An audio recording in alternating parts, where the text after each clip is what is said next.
Canada's second ever Pride Month is underway across the country, and for the first time ever, Canada will host the Pan-American LGBT Business Summit, bringing together incredible entrepreneurs who are helping to drive the Canadian economy and create change. LGBT-owned businesses contribute nearly $2.2 trillion to the economy and more than 35,000 jobs. Two successful entrepreneurs, Mandy, Rennehan and Whelan, join me now in studio to share their stories, struggles, and success. Thank you both for being here. Thank you. All right, let's start with you, Mandy. Walk me through your journey, and then I will open up to both of you. And walk me through your journeys and how you decided to embark on the into entrepreneurship. It picked me. Yeah? I didn't pick it. I was wired very differently from a young age, and I think all the joking we were doing around here, I'm a maritimer. Yeah. I like to have fun. I didn't get that. You didn't get that. I didn't get it at all. It's because you and I have the same hair, you know. So growing up on the East Coast was a really great experience, and Toronto loved me.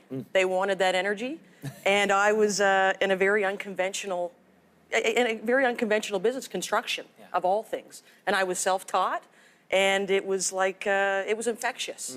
And so I built this empire from the age of 18, and now we are we're the poster trendy kids, the fun company for all the biggest retailers in the world. And this gets you out of bed in the morning? Sweetie, I get out of bed looking like this, being like this. Jordan, what about you? What's your story? My background's actually in media. So I worked in radio, television, kind of used the media to promote businesses that I've run over time. My first business was a cardboard furniture company, which sounds a little out there, but we created custom cardboard displays for Pan Am Games, Luminato Festival. We've been working with Disney, and then I've done a couple spin-off businesses since then. So the LGBTQ Business Summit is going on. What is the need for an LGBTQ Business Summit? Confidence. Yeah. You know, at the end of the day, I think that, you know, there's a lot of isolation because everybody's uncomfortable with each other. And somebody like me is here to say, stop being uncomfortable. Just be you. And that's all you need to make money and be successful. He's going to tell you something different. No, I kind of feel the same way. I mean, it's learned confidence over time. Has been my experience. You kind of grow up, you're downtrodden, you learn, you know, it's different experiences for everybody, is what we were talking about earlier. But you know, there are specific issues with the LGBTQ community. My specific issues, like growing up, where, you know, I still do them. You know, masculinity is kind of a virtue in business meetings. I find myself lowering my voice in different situations. I find myself approaching clients in different ways. So it's kind of, I think for me, it's knowing that you belong is really what I've learned, and kind of writing your own story over time. Is that sort of what this business summit is about? It's about connecting people and sharing those stories and creating a network of I don't know, peers and just the more information that people have, the more secure they might be in the risk that they want to take as entrepreneurs? I think security is a good way to frame it. You know, I also think the optics of people coming together and understanding.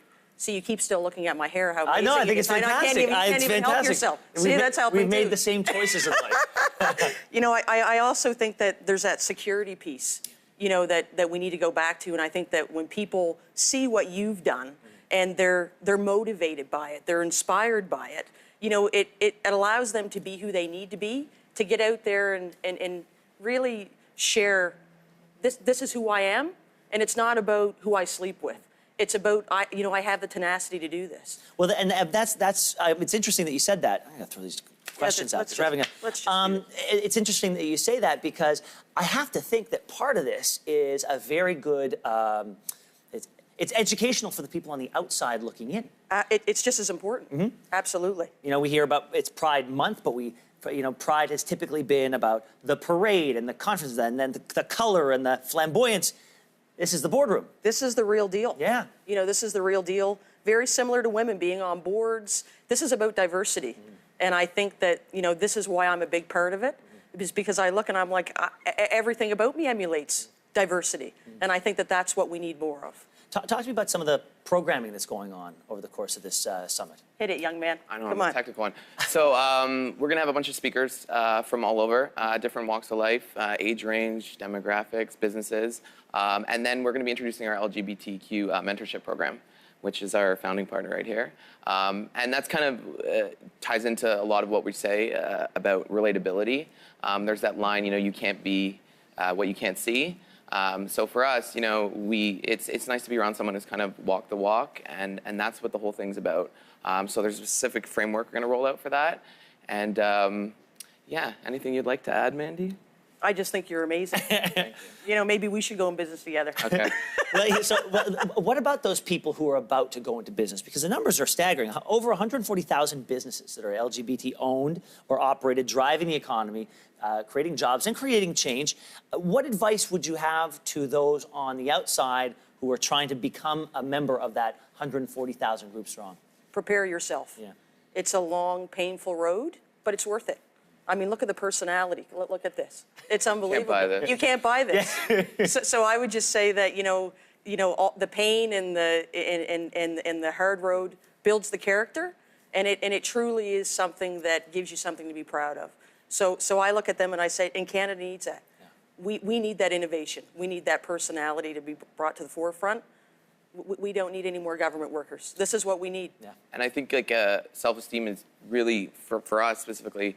We're talking about you really seem to be lacking in the self-esteem. I have an issue with that. I think we should talk later about that. I think it comes out of confidence. You learn self-esteem is born out of confidence. So you find your passion, you kind of overcome hurdles, and then your self-esteem grows from that. Yeah. So that's something we want to instill in people, definitely. Absolutely. As you said, you can't buy it, but you can hire it for a very fair price. There you go. Guys, thank you so much for being here. Congratulations on the summit, and we'll talk to you soon. For more information on the Pan-American LGBT Summit, Business Summit, you can head to our website at yourmorning.ca.